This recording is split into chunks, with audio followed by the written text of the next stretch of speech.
မိသားစုသူမိသားစုရှိတယ်ကိုမိသားစုထဲမှာလာပြီးတော့ဒါမျိုးဖြစ်မဲ့ဆိုရင်ဘယ်သူမှလက်ခံနိုင်မှာမဟုတ်ဘူးအဲ့တော့လက်မခံနိုင်တဲ့ကိစ္စတစ်ခုကိုသူများမိသားစုထဲမှာလည်းခွန်သေးပြက်အောင်တော့မလုပ်နဲ့လေလောကမှာခွန်သေးပျက်စီးတယ်ဆိုတဲ့အလုပ်တွေရှောင်ကျင်ရမယ်ဆိုတာကိုချင်းစာတရားတစ်ခုတည်းနဲ့ပဲဒါတွေဟာလှုပ်တဲ့နဲ့မလှုပ်တဲ့ဘူးဆိုတာသိတာလည်းပေါ့ကိုချင်းစာတရားတို့သာနာစိတ်တို့ဆိုတာတကယ်ကို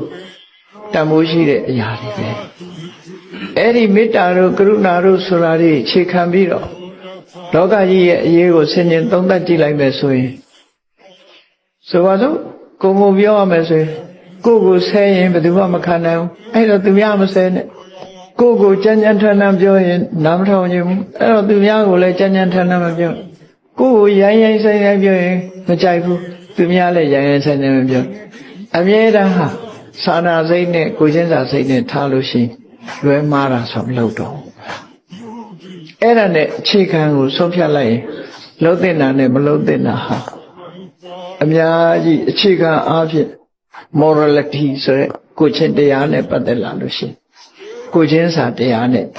ကြည့်ပြီးဆုံးဖြတ်လို့ရနိုင်တယ်အေးမြတ်ဗုဒ္ဓရဲ့အဆုံးအမမှာကိုချင်းစာတရားဆိုတာအခြေခံအကျင့်တရားလေးများတာဖြစ်တယ်ဒီတဲ့အဆင့်မြင့်တဲ့တရားတွေများစွာရှိသေးတယ်မြတ်စွာဘုရားဟောကြားတဲ့တရားဓမ္မတွေကပြည့်ပြည့်စုံတယ်ဒီဘဝကောင်းကျိုးချမ်းသာကြရခြင်းလိုက်နိုင်ရမယ်ကောင်းကျိုးချမ်းသာရစေနိုင်တဲ့အကျင့်တရားတွေနောင်ဘဝကောင်းစားခြင်းနောင်ဘဝကောင်းစားဖို့အတွက်လိုက်နာကျင့်သုံးရမယ်တရားတွေဤဘဝနောင်ဘဝဆိုတာတွေကိုမလိုချင်ဘူးဘဝဆိုတာဘယ်ဘဝပဲဖြစ်ဖြစ်နောက်ဆုံးမှာသိဆုံးခြင်းနဲ့ပဲအဆုံးသတ်တာဖြစ်တယ်ဘဝကိုမလိုချင်တော့ဘူးဆိုလို့ရှိရင်လည်းဘဝထွက်ပေါက်ရအောင်ဘယ်လိုသွားရမယ်ဆိုတာကိုလည်းလမ်းညွှန်ပြီးသားဖြစ်တယ်